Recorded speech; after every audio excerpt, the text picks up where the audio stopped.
I basically ran a mail order in the early 2000s actually. Basically bringing down some underground death metal and black metal CDs from the US from a friend of mine who had a record label, and I would distribute the CDs here.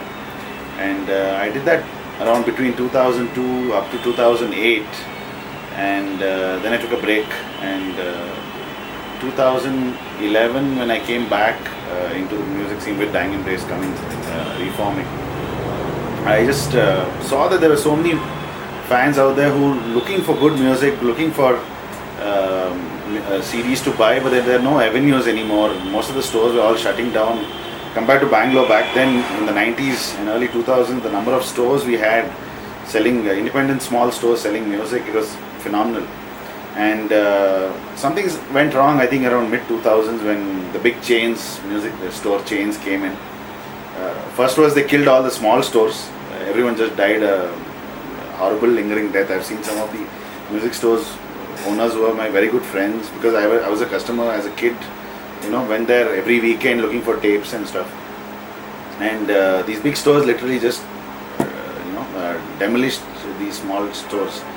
A typical Walmart kind of a thing, kills all the, mom and pop stores around, and just one big Hulk stays around and, dominates the whole thing. Now, as you've seen in the last couple of years, even these big stores have shut shop. There's no Music World anymore in Bangalore. I think Planet M has become Planet Mobile or something like that. And no prominence at all for original music or physical forms of any form of music. So the store basically started with the entire idea was, I myself as a fan, when I would go out looking for music, I wouldn't find anything to buy. I have to always order it online or buy it somewhere else. The only easiest way is probably for a local guy, a fan or thing who doesn't have a credit card or something to buy something from abroad. I should probably rely to some online site. Then you don't know whether the CD arrives in time, or you don't have the physical experience of actually touching and seeing a CD before you buy it. You have to pay for it, and then it lands up at your door, and then whether you like it or not, then it's your funeral kind of situation. So the entire thing was a much more thing wherein I wanted to do something wherein fans could come and see music, look at the physical music the way it's supposed to be.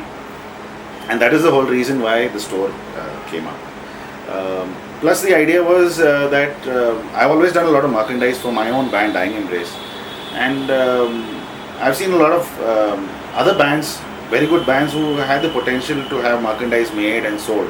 But somehow the bands kind of held back and didn't do merchandise, or they thought they'll do it later, or they had their own priorities.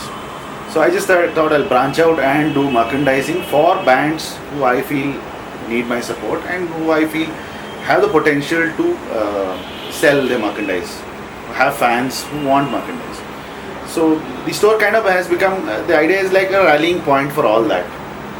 Plus I have my own event thing what we do with two of my partners, Sandesh and Shrikant from Beversi, called Bangalore Doom Syndicate, and we do shows regularly in Bangalore.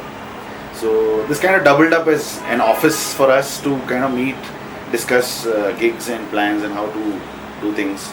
At the same time, worked as a point for metalheads to come here, pick up tickets for other shows, buy merch. So make it like a hub for friends to meet. See, back then in the 90s and 2000s, we didn't have Facebook, we didn't have the internet. I met all my friends, most of them, at a music store. It was always that way for all of us from the old school. Most of us, if anybody who's grew up in the 90s and the early 2000s will immediately connect to that. We would always meet at a music store. That's where we would share about what bands I'm listening to or what, and then we would always say, okay, let's catch up next weekend at the same store. I'll come there, I'll make you a mixtape with what I'm listening to, and we would trade music. That thing is just dead now. Now people are probably just downloading TBs of music and just sitting somewhere, and you probably, I have the discography but I haven't heard it kind of situation. So here the thing is basically for people to buy a CD, go home, look at the artwork, get the feel of the entire thing the way it was meant to be.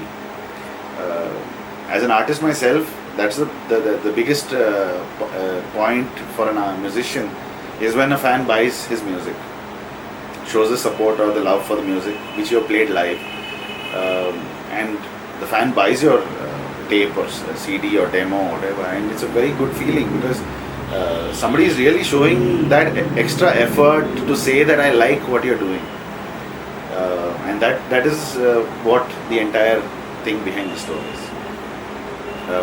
Be it an international band, be it an Indian band, in the end the bands are nothing without the fans.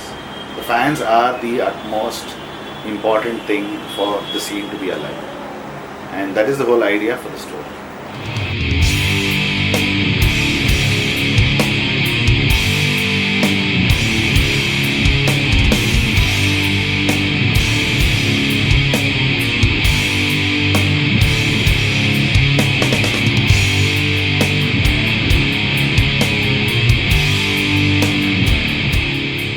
The name Mahatobar is a Sanskrit derivative for mighty, powerful, dominating.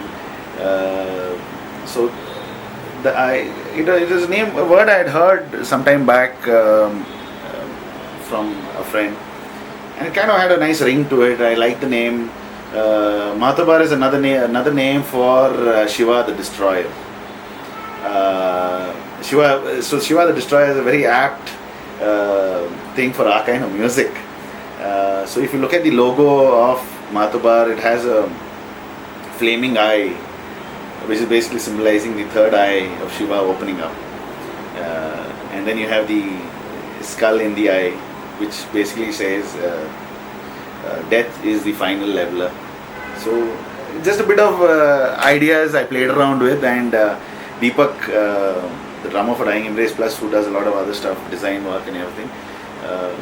When I gave him this idea, so he came up, I basically told him I want an eye, I want the skull in the eye. So he came up with this art, and I think it just was perfect. So it stuck on.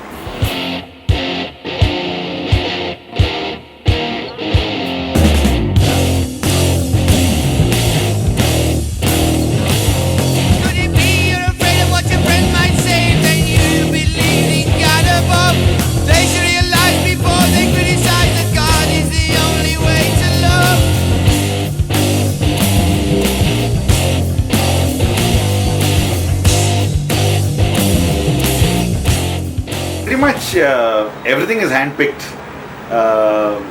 See, when I opened the store and I tied up with Sony Music and Warner Brothers Records to stock their titles here, my first precondition with them was I will stock what I like. I will not stock what is your latest release or what is the right now the hot selling whatever style of music is. I will stock what I like. And it took them a while for them to sink in that point which I gave them. And after a week they got back to me and said, okay, fine, if that's what you want to do, all right, you can go ahead and stock what only you like. So I said I will only handpick what I require. So it's a little more difficult because when I handpick titles, they probably don't have it in stock. It takes them time to get it in import and stuff like that. But then it's a niche crowd. The audience is very well knit and small. So a lot of them say, okay, I'll come back. Let me know when the CD is in stock. So that's how it works. So it's pretty much everything is handpicked here. There's not a single title here I'm keeping which I'm not confident when I recommend to a customer or a fan. It's here just to sell and generate revenue for the store. That is not the idea at all. So when I give somebody who's looking for real good 70s rock, and they say I want to discover something old, a classic, and then I say, okay, so why don't you check out the Led Zepp 2 or Led Zepp 3 album, or probably you want to hear something even more retro, than probably you want to hear something stuff like ELO, Jefferson Airplane. So that kind of a thing. So the idea is basically music which I like, music which I grew up listening to and I still listen to, and that's the music which I want to stock in my store.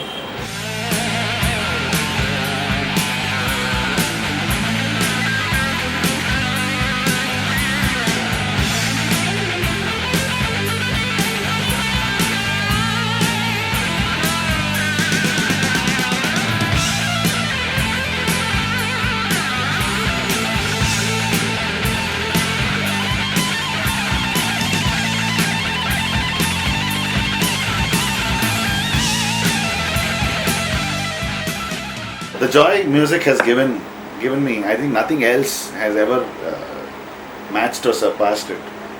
So when somebody comes here and says, I want to check out this band or this band, it's a good thing to put people on to good music. So more than, it's not about educating, whatever. I think the educating and all is, you can't feed somebody music. You got to have the feel for it, and they have to get a liking for it from the inside. So you can only probably suggest. It's like a book. You can suggest, recommend, but then it's up to the reader to decide whether how he likes to take the book, or whether he wants to read, finish, or let it go, or whatever. And then probably they like the author so much that they read all his writings. So it's similar with the band. Somebody likes a band, they're a fan for life, and they stay like that forever. I mean, as long as the band appeals to them. So that's exactly the idea.